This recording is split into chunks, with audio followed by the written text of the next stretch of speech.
What's going on, everybody? So the PlayStation Showcase here just wrapped up. While I was at work yesterday, is the point of recording, and I only had a chance to see like most of it, but there was a few that kind of coasted under my vision while I was actually working the bar.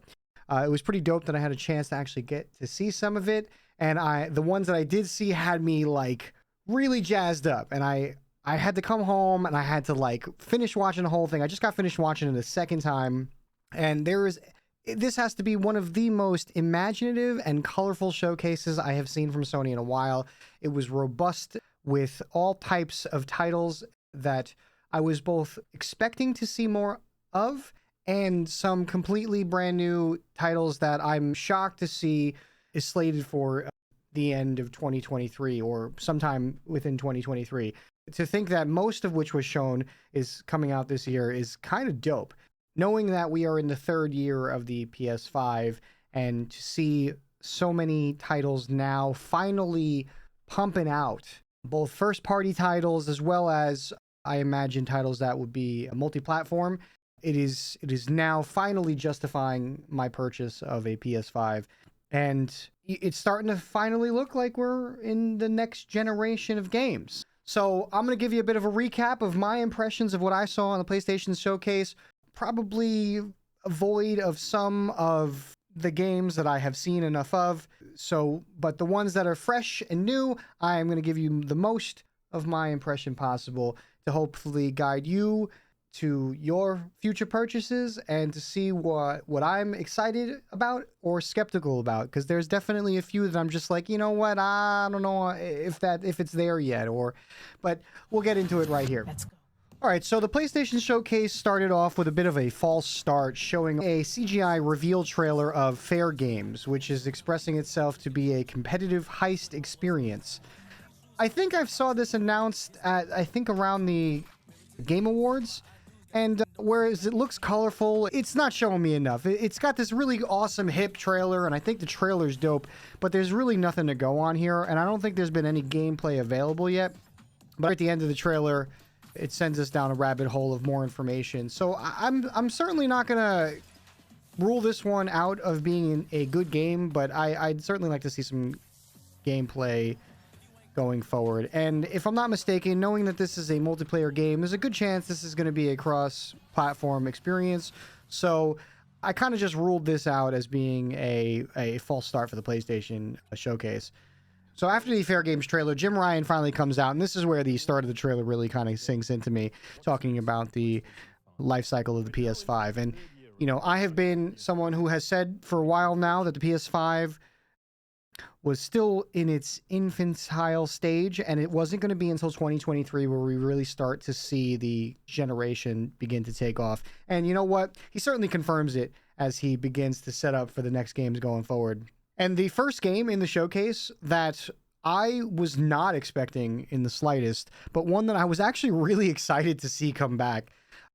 The IP here is Helldivers. So Helldivers was initially released on the PlayStation 3, and it was a really awesome four-person cooperative experience. It was more top-down at the time, and this time around, it looks like they're bringing an entirely new perspective with this third-person horde-style shooter, which I think is a great direction for this property to go in. And I'm hoping that it does keep some of what gave it its charming fact. It had these micro objectives, and it was very drop in, drop out with long-term progression, as well as like community influence. And this looks like it's going to be a very fun game. I think it's an IP that absolutely deserves a sequel, and I'm definitely gonna be checking this one out when it gets closer to release. And I hope we get like a demo or something, as that I think would really help this IP thrive. After Helldivers, though, they showed off more gameplay, extended gameplay footage of this first-person space mage game that I'm a little skeptical about. It looks like it's gonna hit some bells, but Immortals of Avium doesn't look like the kind of game that I can be confident in. I think the game looks gorgeous, but I don't know if it's gonna have the kind of elements of gameplay that are going to feel fresh and inviting. It almost might be doing too many things, but I think this is going to hit a niche audience. And you know what? There's nothing saying that this isn't going to come out for maybe, you know, the PlayStation subscription packages. That would definitely work for me. I can't see myself spending $60, $70 on this single player experience, but it's certainly one that, you know, I'd like to see more of. Again, it looks like a very cool looking game, but I'm skeptical.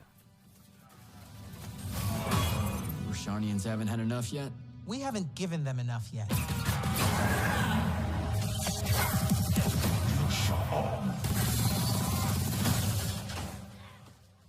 Now, following the Immortals of Avium,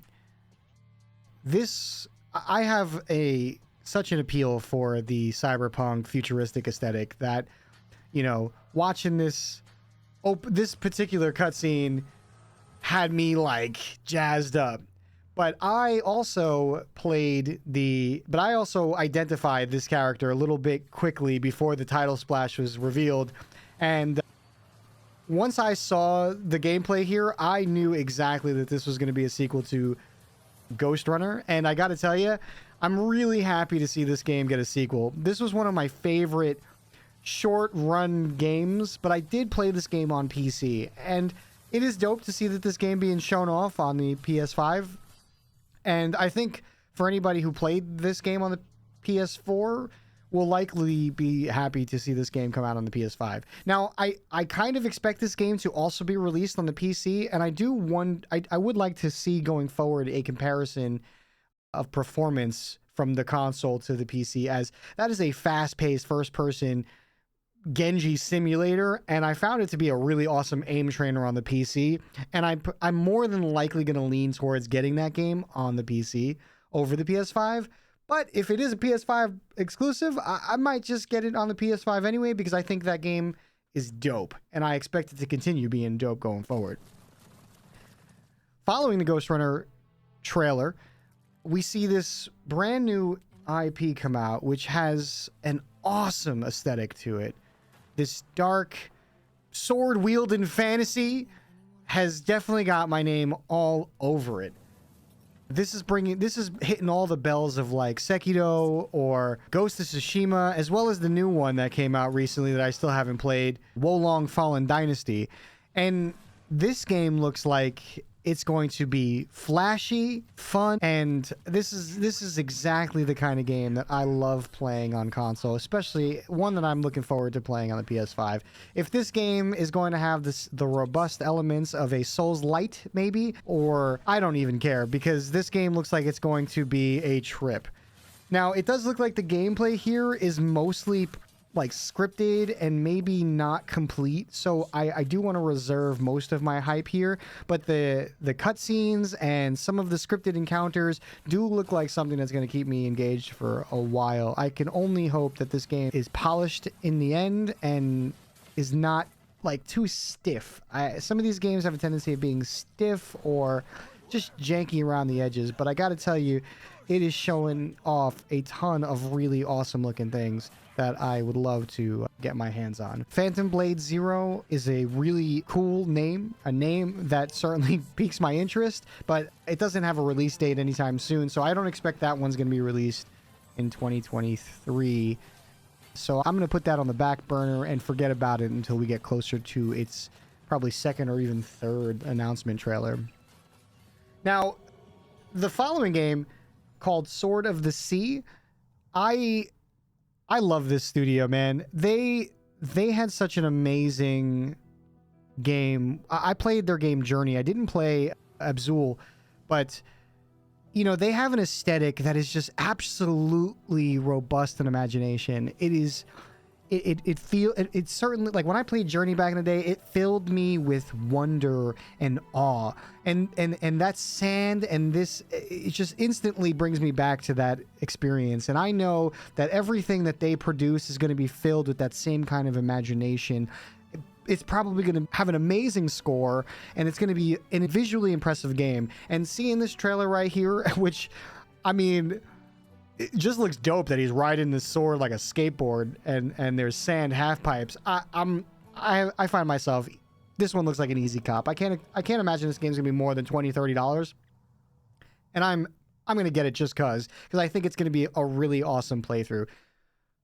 Continuing with this really unique, futuristic, and beautifully colored aesthetic, this one I identified almost immediately because it has some very identifying properties here.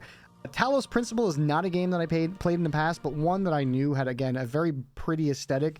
I do know this game is a puzzle game specifically. This kind of trailer is something that makes me go, wow, that's so pretty. And I have no idea what to expect. It makes me interested in probably revisiting the original Talos Principle. They say something about the tagline here that says, what's past is prologue, which sounds like they're probably playing with its lore a little bit here. So I don't know what to expect because I've never played the original game. I think it's cool looking. I think it's got my interest piqued, but again, I think that's going to be specifically more of a niche offering here.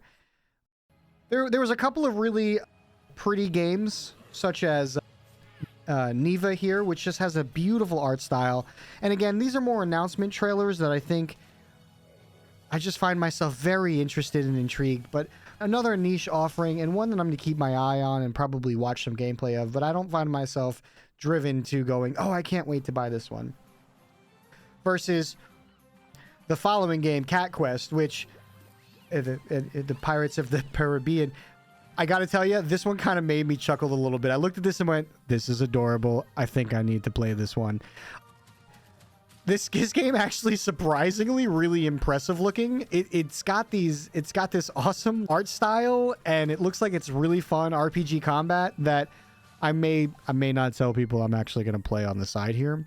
I can only hope to see more of this game, and I can't imagine this game is going to blow up on the charts, but this one looked pretty cute and fun. Following this is another, what looks to be a brand new IP here, and whenever I see Square Enix, I got to tell you, it always gets my hopes up because, again, I'm a big fan of Square Enix. I think generally they aim to please with a lot of their content. And I found myself a little bit unsure about what to expect from this one. I was getting this, like, this aesthetic here brings me back to a lot of these one-off multiplayer games that don't tend to see a long life. But then they showed off gameplay, and okay, I was kind of satisfied with its gameplay. Although I got to tell you, Sony's coming for Nintendo with this one because this looks like it's trying to be Sony's Splatoon. And you know what? I think that's a good play. And it looks kind of fun. Like, it looks like this one's actually going to be a fun game. It does concern me a little bit that the game announced as a PS5, PS4 release, which means that this game is likely not going to be a very polished game, I feel. I think any game that's cross-generational oftentimes makes compromises to make sure that the game plays consistently on all these devices. And you could tell here that based on the design of these characters, it does look like to be a more cartoony and a more simply designed game. It looks like a fun game. I kind of hope this game in some ways is free, but at the same time, a game like this, and if it is free, that's going to be riddled with microtransactions, and I do think that another live service game like this is kind of doomed to fail. So I'm hoping I can get my hands on it, play it a little bit, but I don't foresee many people spending money on that. But for a new generation of gamers, I can totally see people bringing their attention that way.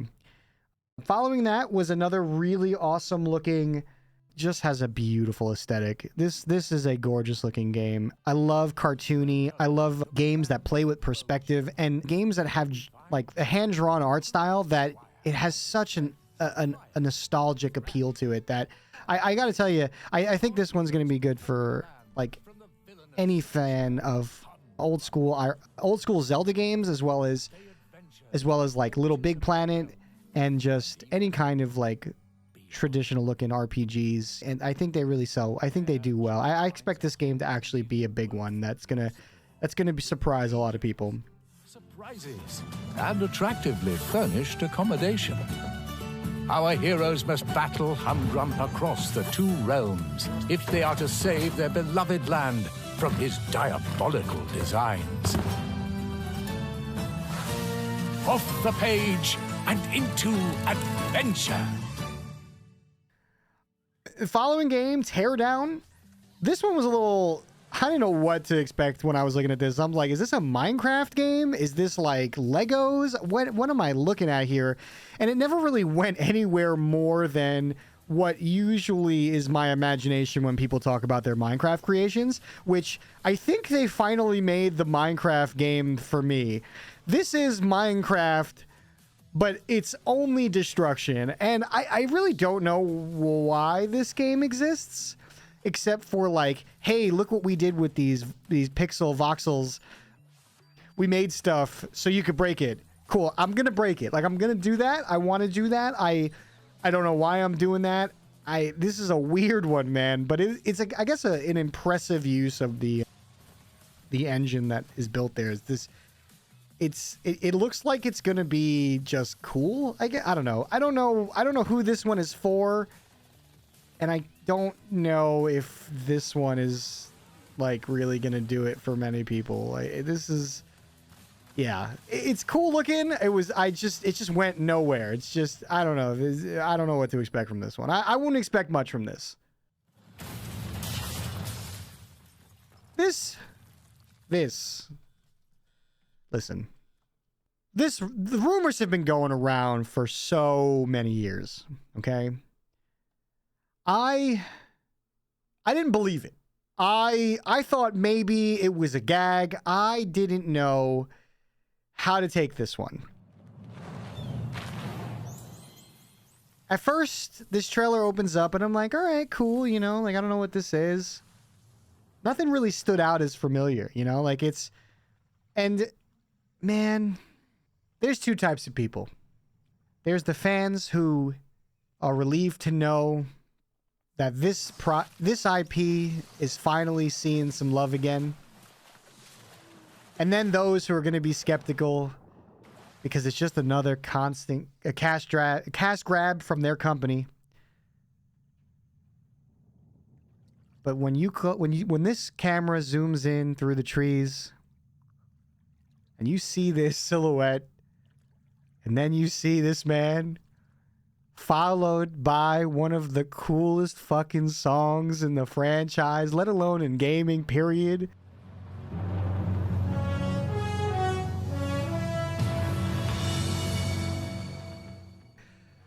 I can't help but be brought back to that entire reliving of that game. I didn't think it was gonna happen, man, but I'm so glad it is. This game absolutely needed a remake. And then to kick it off with them re-releasing the original trilogy. I can't wait to replay this on stream. Listen, some of y'all are gonna be up in arms with this one, but as a fan, and I don't even know if these are actual remakes. I think these are just probably HD remasters, which does make me a little disappointed because there's a whole conversation there. But I'm so glad it's coming back in conversation. Another game that's I think it's going to have a very niche audience here is the Towers of, I'm going to say this name wrong, Aghasba. I definitely don't feel like I said that right. This is a pretty looking game. I think, again, what they did this generation is they just nailing the imagination factor here. And I'm really happy to see that. I do feel like we have been lacking a ton of imagination in the last few years. And seeing all these colors and seeing, it's just definitely it's refreshing to see. But this looks like more like a survivor, builder, potential cozy game with these, I guess, very big proportions of gathering and hunting. And I do think that this one's going to find that niche audience, but I can't say this is one that I'm going to, you know, open my wallet for personally.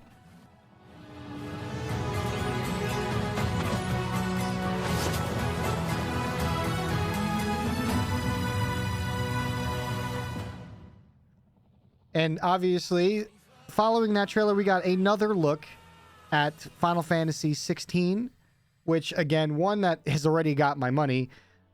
And I'm going to go ahead and just fast forward on this one because we have already seen a ton of this gameplay. And honestly, at this point, I'm just at the stage where I've already committed. I am not spoiling it, and I will see you on release day for that. You can find me playing that game on stream on release, and I probably won't stop until I see the credits or fall asleep, one or the other. But the following game, this one was announced a while ago. And boy, this one looks cool. FBI Special Agent Robert Nightingale. So you knew Al Victim? Only the rumors. He was chasing a writer. It's about damn time we got an Alan Wake sequel. And it looks like it's coming to satisfy. The writing here has always been an interesting game. And if you haven't played Alan Wake, it's a good one. It's honestly one of the more scarier horror games that have come out since like what I found is the original Silent Hill. It's one that I know is going to probably have me jumping a little bit, and one that I cannot wait to pick up.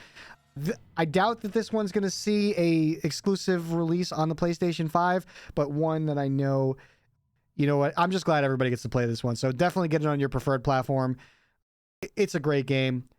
Go for it.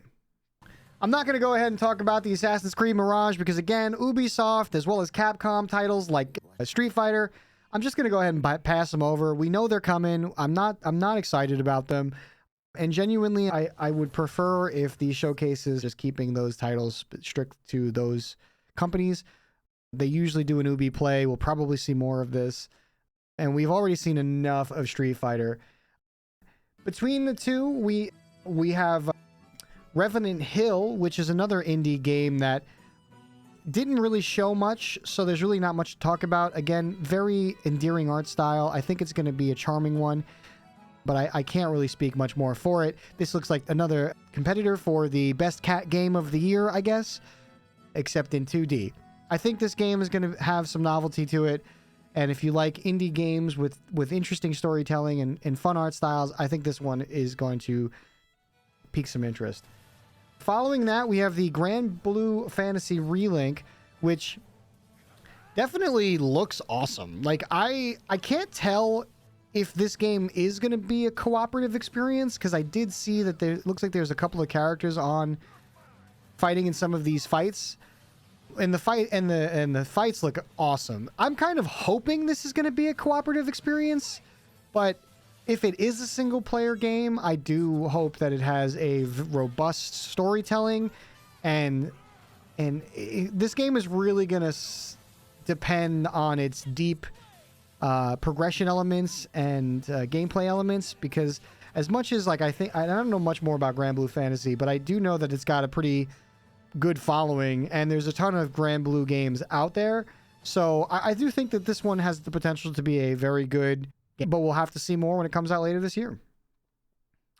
Another cool looking game that I just genuinely think impressed me with its art style was Ultros, which is touted to be a Metroidvania style game. And it looks like it is going to be on a few platforms, PlayStation 5, PlayStation 4, and the PC. And I find myself interested because of the art style, but the gameplay does look a little bit unpolished. Doesn't show a whole lot there, so we're just gonna that's about as much interest as I have.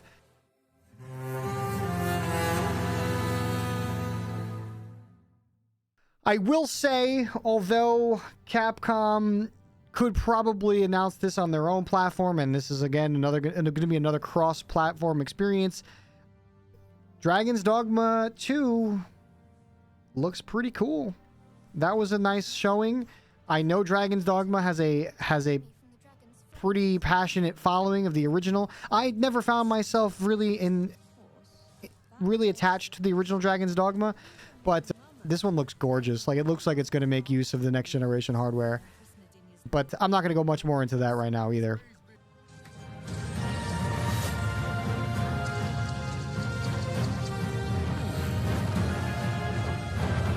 That is most unfortunate, but it doth not release thee from thy fate.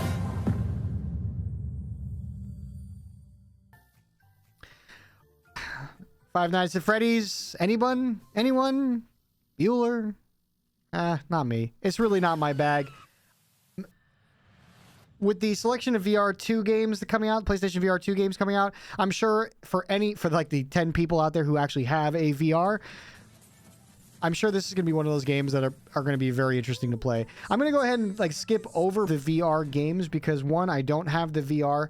I am excited to get my hands on the PlayStation VR, as I do think that this hardware is going to level the home virtual headset market.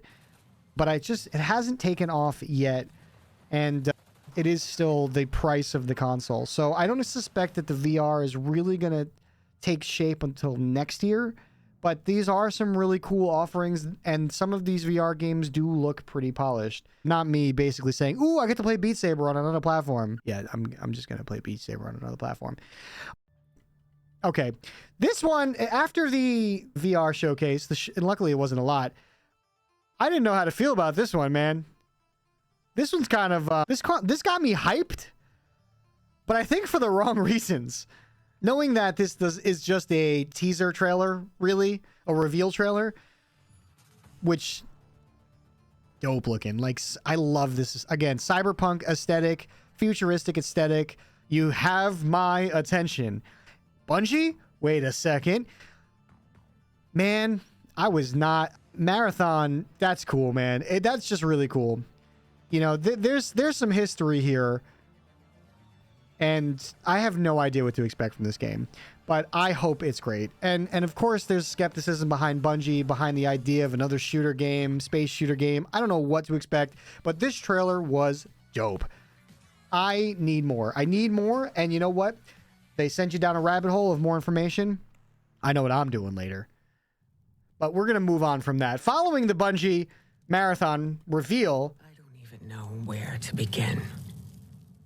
We get more Destiny. We kind of expected this coming, but what I wasn't expecting, but yet I kind of was expecting, and this is for anybody who's playing Destiny, right? There's either people who played Destiny and are bored and tired of it, and people still playing Destiny and really on board with it, and then everybody who hasn't played Destiny. I don't know if there's anybody who's not played Destiny at this point, but for anybody just coming into Destiny within the last year, they've been out of the loop.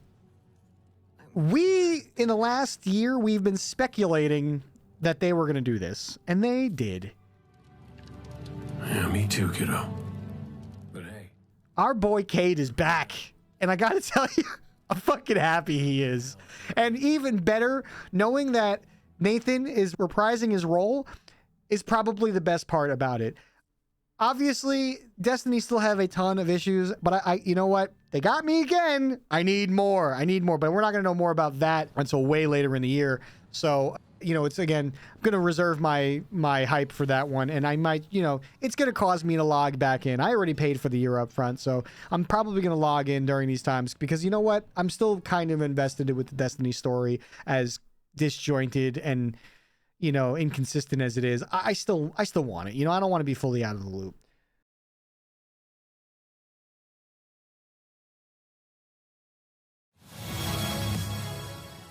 This one's looks to be a new one. I've not seen anything about this game. I've not heard anything about this game, called Concord. Again, I love my sci-fi games, and, you know, I'm here for it. So just moving on, I guess. You know, in this part of the showcase, they showed us more of the Gran Turismo movie trailer, it looks like, and that's cool. I think I'm really looking forward to seeing that movie, but just kind of one of those things that they're marketing here. And then they start to pivot here in the showcase with some more information about hardware, and I kind of wasn't seeing this one coming. And I'm not entirely, like, initially I wanted to get hyped, but I was also, I have a reason to be skeptical here. This Project Q, this clear, another jab at Nintendo. With, by the way, if that really is an 8-inch OLED screen, it's going to look gorgeous. And I appreciate that they didn't compromise for the controllers. Like, honestly, I think it's a cool device. But it's Wi-Fi only. It's a remote play only device.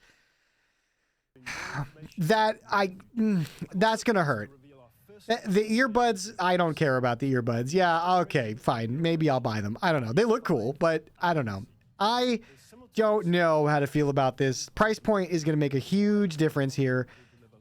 And I still know that I can't take this out on the go because I know I won't be able to go to work and play my PS5. I'm almost sure this is going to be one of those devices where you can play your PS5 on a toilet bowl. So that's got to be no more than, like, that can't be more than the console of the Switch console. Like, if that's more than $250, I don't see that doing well. If it's $250, however, well, I get to play my PS5 on the shitter. Now, obviously, after the end of that, we knew this one was coming a mile away. We knew the showcase wasn't over here. I knew the showcase wasn't over here. For a brief moment, I thought I was looking at Turok when I saw what was coming here. And then I realized, no. That's not Turok. This is Spider-Man. And my Spider-Man lore is only so good. With a quick Google search, I remembered, oh, yes. Kraven the Hunter. Cool. You know, like, I was just like, this is cool. More. We haven't seen anything about Spider-Man except for the previous few days. They were talking about how Spider-Man was going to be an uncompromised offering. No cooperative, and that's okay. Man, they turned it up with Spider-Man. And after I just recently played through the Miles Morales game on the PS5, and I loved it. I think it was just such a fun game. And I cannot wait to play this next Spider-Man. And then they came out with the symbiote Spidey. And I was like, yeah, dude, like it just looks great. Now, it does look a little stiff, this gameplay trailer, but that's probably because we don't know if it's probably running on quality mode over performance mode. Now, I'm sure that these games are still going to provide those options going forward, but I'm really excited to play more of the Spider-Man game on the PS5. I think this series from Insomniac Games has been one of the best offerings in open world games and action adventure and in the hero genre. And I just expect this one to hit all the marks and be another really awesome game, highly cinematic, probably one of the best Spider-Man games. And Sony has done the Spider-Man IP just tremendously well. Like, out of all the superhero IPs, Spider-Man has probably got the best treatment. I am no doubt getting this game on release, and I cannot wait to play it. There's really not much more to say about it. Honestly, this trailer was very extensive, and there's a lot to see here. I highly recommend going to check it out in full on one of the other YouTube websites, because honestly, I'm just blown away. And I'm born and raised in Queens, New York, and it is so cool to see them go to Queens. And again, I love the fact that New York looks like New York. I can't wait to go home and fly around with Miles and Spidey. I can't wait. I need more. I need it now. And you know what? We're getting it soon enough. I can't believe that some of these games are coming out this year. I'm excited. I got to be honest. I'm really excited. I genuinely think PlayStation has some really heavy hitters coming this year, and I'm excited. I'm really. I think now is the year to own a PS5. I imagine there are more games to be announced that might not make the 2023 release window, and you know what? That's fine. We have really awesome games coming that were both shown here today or shown here in the showcase, and have been announced previously and already have release dates windows coming within the next few months. My plate is full. That's it. I'm taking a break. I'm going to go relax, and I'm going to turn on my PS5. I'll see you next time.